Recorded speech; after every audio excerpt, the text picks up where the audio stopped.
Installation Guide.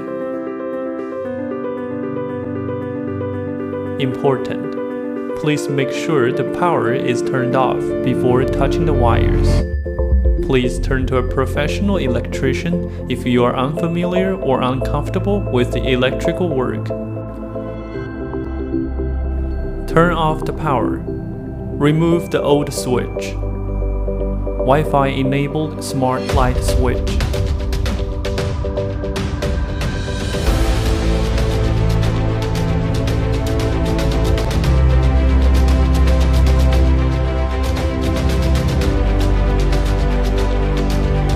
Turn on the power if the indicator does not blink. Turn off the power again.